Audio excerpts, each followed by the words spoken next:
末世洪水来袭，我和鹰人一起繁衍出一批小巨鹰，我的鹰宝可以带族人自由翱翔天空，顺利的躲过了这次的末世洪水。而室友林月长期被各种兽人共同使用，已经身体衰败，没有顺利产下任何兽宝。被带上巨鹰后备飞行时，兽人们嫌弃他没了用处，把他丢进了洪水里，再次重生。室友林月不卑不亢提出，洪水很快会淹没兽人山，应该先单独为飞禽类繁衍后代，将来小飞禽会飞，可以解救洪水中的生命。听到他的话，我便知道他也重生了，因为他现在说的都是我上辈子的言论。果然，他的话得到兽人首领的赞许，特许和鹰人结为伴侣，单独哺育后代，成为部落神女。而为了安抚其他兽人，我即将成为最低等的公用雌性。看着林月得意的表情，我笑了。林月这个学人精，在学校时就爱模仿我穿搭，模仿我选的课，模仿我找的男友类型，现在还想模仿我给鹰人生后代，可他却根本不知道我是做到这些的本质是什么。早早下线的他更不清楚，后来巨鹰飞天后面对的灾害不仅有洪水，还有雷暴和飓风。鹰人飞在天上无法落地，最终所有兽人都会死于雷暴。想靠模仿我上辈子的言行来当神女，可我这辈子是打算当女王的。上辈子我们正在宿舍休息，突然洪水来袭，涌入宿舍大楼，我拼命跑到楼顶，来救援的方舟正好还有最后2个席位，我正要上去，身后林月死死拽住了我的脚，你不许先上去，我要先上，万一我上不了也不能让你上。最后我俩谁都没被救援，一起被洪水冲到了兽人山。兽人山住着的都是雄性兽人，他们都拥有强武力值，但思维却十分简单，因为末世来临，他们的雌性早已经死光，族群濒临灭绝。看到我和林月，兽人族当即要把我们当成繁衍工具使用。果然兽人族长对林月的话很是重视，将她的身份提升为神女，和鹰王单独繁育后代，可自由出入兽人山。对比林月的出色，一直沉默的我就显得很平常了。族长转头看向我，略带嫌弃说，为了不足安宁，把剩下的这个雌性关到地牢，由整个族群雄性共享。林月挽着鹰人的手得意极了，他来到我身边，用只有我们2个能听到的声音说，齐乐，这辈子你完了，等我生出小巨鹰就会是部族神女，而你只是一块破抹布，等着被丢进洪水里淹死吧。我被部落族长为了改造身体的秘药，随后被关在阴暗潮湿的地牢里，现在我的面前是一大堆常年找不到雌性的饥渴的雄性兽人。虎兽人第一个将我扑倒，随后他停下了动作，因为我掏出捡到的木质箭头对准了他的咽喉。都且慢，我是人族，一次承受不住这么多兽人，你们若想长久发展，必须听我的规矩，一次只能1个，等我生下幼崽后才可以有下一个，谁若是违反规定，那等我生下他的幼崽后，就会把他的幼崽杀死，让你的种族绝种。兽人们面面相觑，不敢相信世上还会有要杀死自己产下的幼崽的雌性。狼人嘲讽我道，真没见过你这样狠心的雌性，我宁愿不和你繁衍后代，也不要我的孩子有你这样无情无义的母亲。我想起上辈子兽人族起飞后，这个固执的狼人就曾是我最得力的助手之一，我无所谓他眼里的鄙夷开口。总之，谁要是不按规矩来，谁的幼崽就无法顺利产下，也无法顺利长大。兽人们商量了一下，同意了，因为族群的秘药可以加速生育过程，从受孕到生产只需要3天，并不会等太长时间。虎兽人想继续做第一个，我推开了他。还有顺序要由我来定，每一个兽人都会轮到，但先后顺序要听我的。虎人面露怒火，我可是他们中最强的，你不先选我先选谁？我指了指角落里的蛇人，我选他，我现在身体虚弱，蛇人会采集草药还会疗伤，第一次和蛇兽人也不会受伤。虎兽人拨开众人道，我是族长的儿子，能带你出了这阴暗的洞穴，让你住在宽敞明亮的木屋，第2个该选我吧。我微笑点头，虎人果然聪明，众兽人这才明白过来，只有能给我提供好处的兽人才能排在前面，于是纷纷都想办法给我提供所需。鼠兽人欣赏的对其他兽人说，我怎么觉得这个人类奴隶好像比鹰王夫人更有魄力呢？他们都没想到一直沉默寡言的我手段居然这么狠。狼人一副不屑的样子，他跟神女大人能比吗？人家神女可是想出了末世洪水解救兽人族的好法子，谁要是敢得罪神女大人，别说他的鹰宝可不会救那个人，就是我也会撕烂那个人的嘴，都掂量着点。鼠兽人闻言顿时不敢吱声了。狼人临走时还放话，齐乐，我承认你有点聪明，但你这点小伎俩跟神女大人比简直是萤火对太阳，我们狼人一生只忠贞一人，像你这种柔柔弱弱只能依靠雄性的雌性，根本不配得到我。其他兽人没排上队就先离去了，只剩温顺的蛇兽人蹲下查看了我身上的伤后，替我涂药疗愈。他面对我时还有些凉，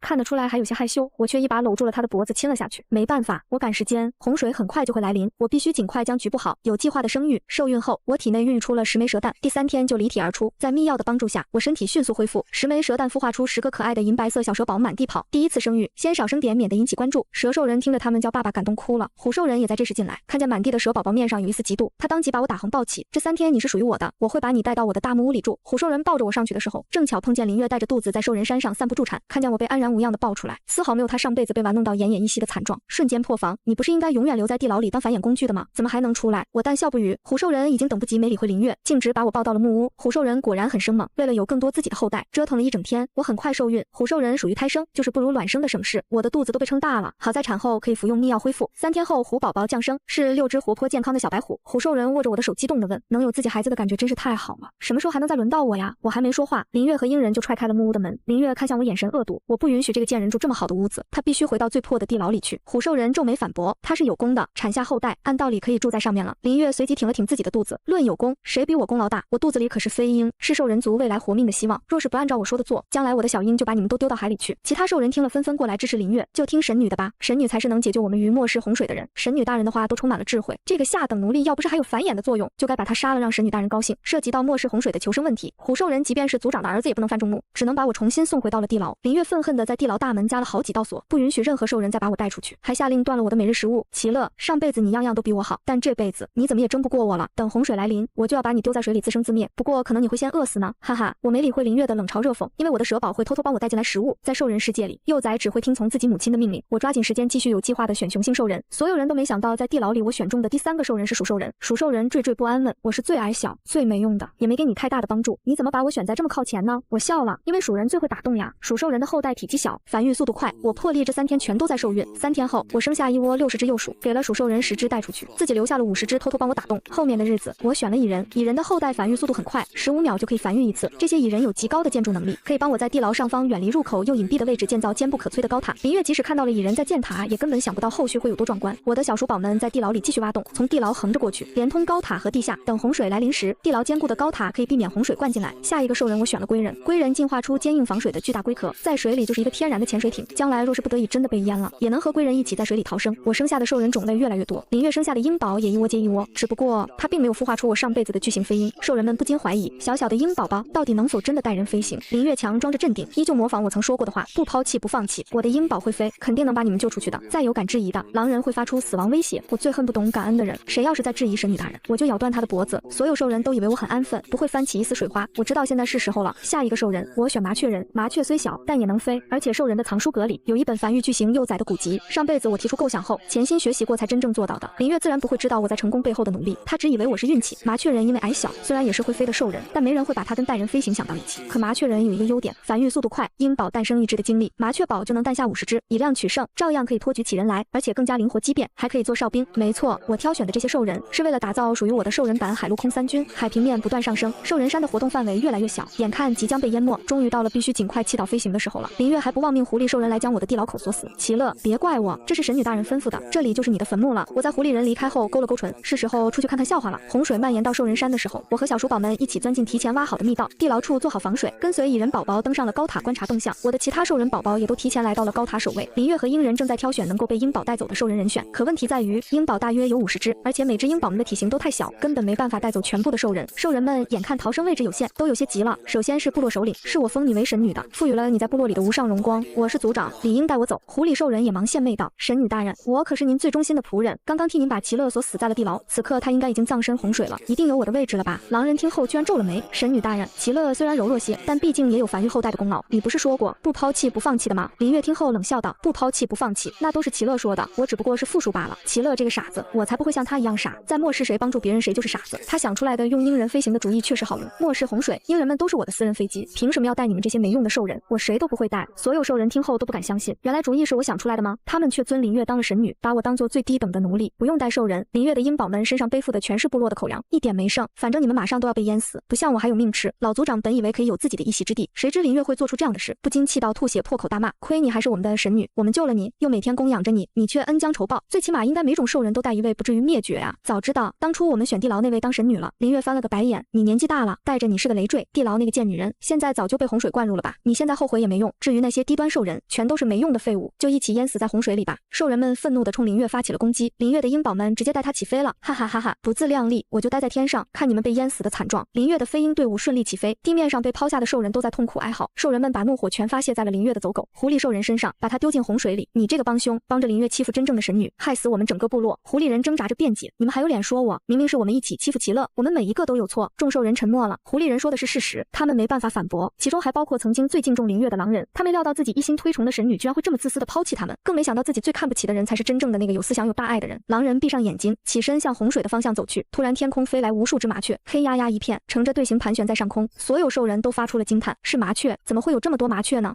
天空飞来无数只麻雀，黑压压一片，呈着队形盘旋在上空，顷刻间遮天蔽日。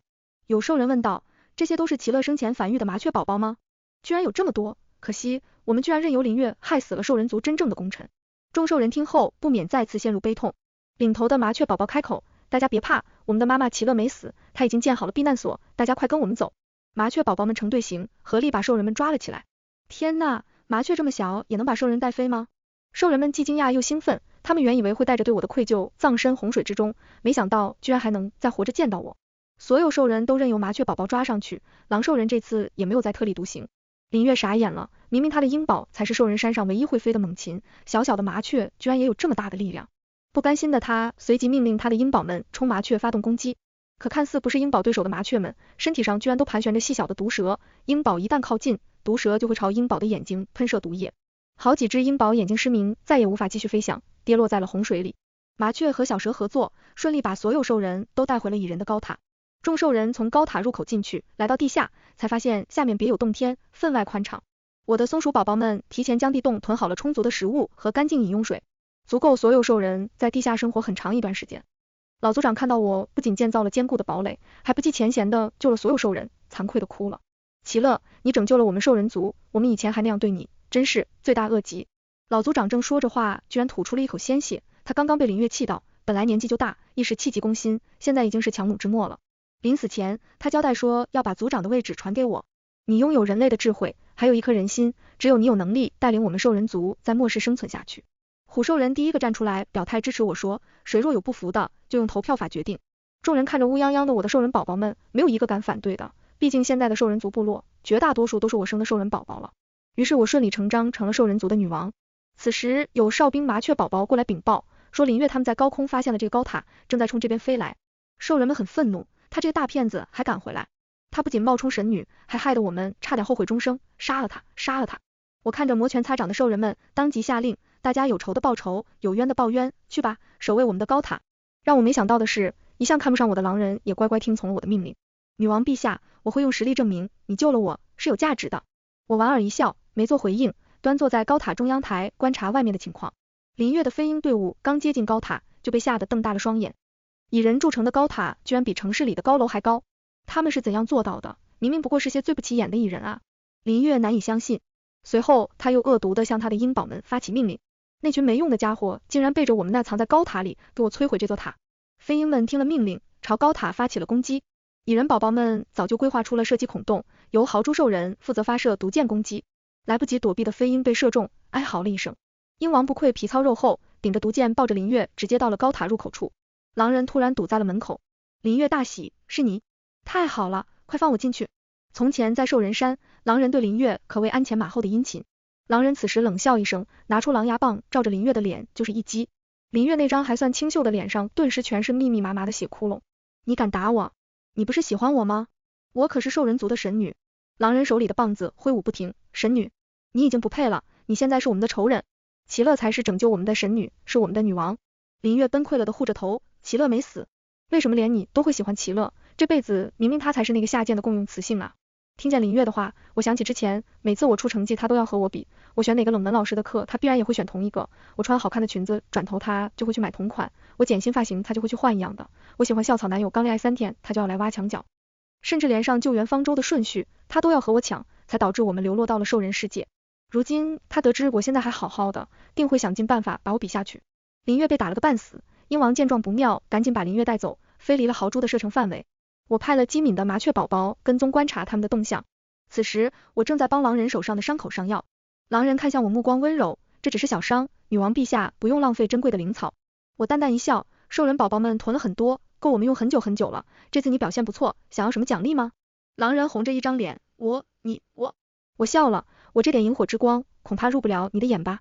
狼人跪在地上，目光虔诚，是我从前太狭隘了，萤火之光聚集多了，也敢同日月争辉，你才是我心中唯一的神。我将威武忠贞的狼人也收为了兽夫。3天后，7只通体雪白的狼宝宝降生。我更加细致地划分了兽人们的任务。虎兽人、狮兽人、熊人、狼人等猛兽类兽人负责部落的安保，鼠兽人、蚁人等建筑类兽人负责加固堡垒和开拓新领地，鱼人、龟人等会水的兽人负责打探水底情况，麻雀军团负责天空警戒和必要时的载人飞行，还有负责管理食物的松鼠兽人和管理药品和治疗的蛇兽人。整个部落分工明确，井井有条。蚁人的高塔被洪水反复冲刷，已经快到支撑不住的地步了，而且距离第一次雷暴发生的时间很接近了。我通知所有兽人迅速转入地下，将地上的连接口做好防水。这时麻雀宝宝来报，林月的飞鹰队伍又杀回来了，这次他们爪子里都抓着石块和树木。林月下令用石块把高塔砸坏，飞鹰宝宝们一趟又一趟的搬运重物，有好几只脱了力，直接掉进了洪水里。林月却不为所动，继续砸，把他们的塔给我砸烂。终于，林月的飞鹰宝宝只剩下了不到10只时，高塔出现了裂缝，在经过洪水的冲刷，轰然倒塌。林月终于满意的笑了，齐乐，没想到你还活着躲在高塔里，这下没了高塔，我看你还往哪躲，哈哈哈，你只能在洪水里抛着，看我翱翔在天空，哈哈。话音刚落，天边突然传来一声巨响，是雷暴来了。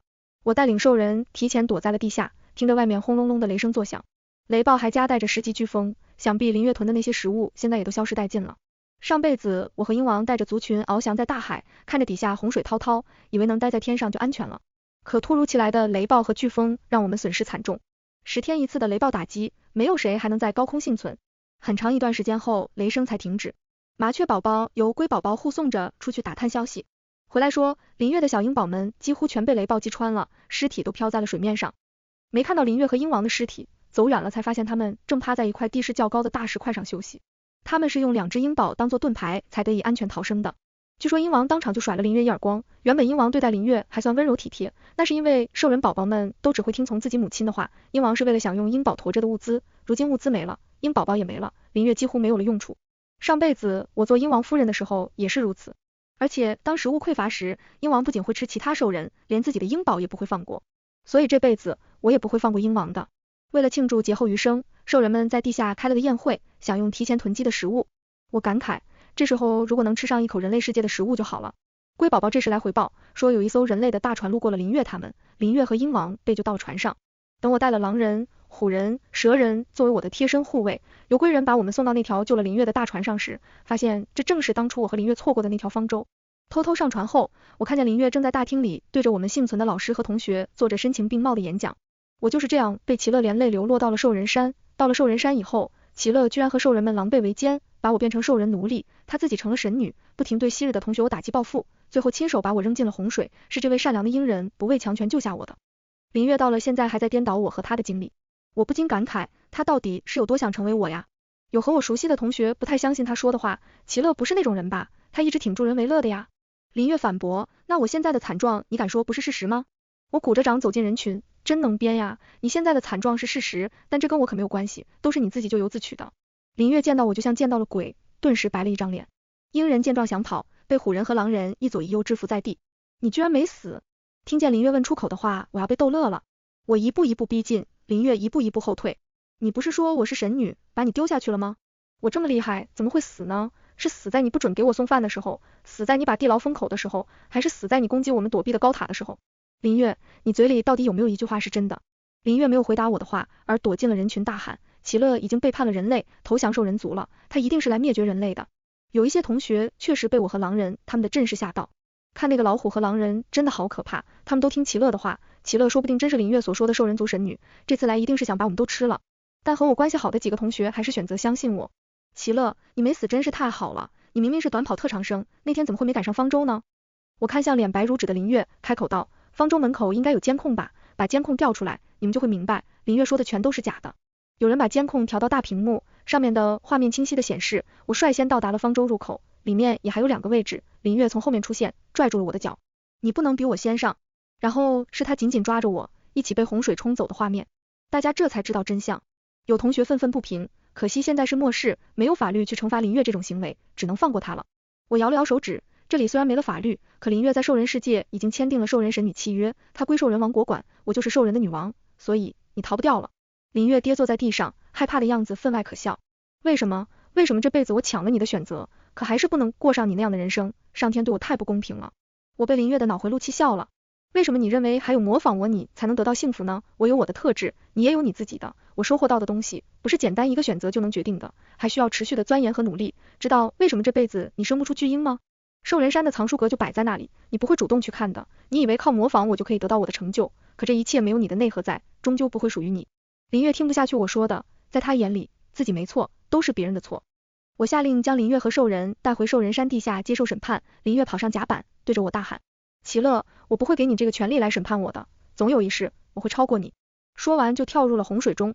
有同学好奇地问，齐乐，你真的成为兽人族的女王了吗？好酷呀，你会回来方舟上吗？我点点头，又摇摇头。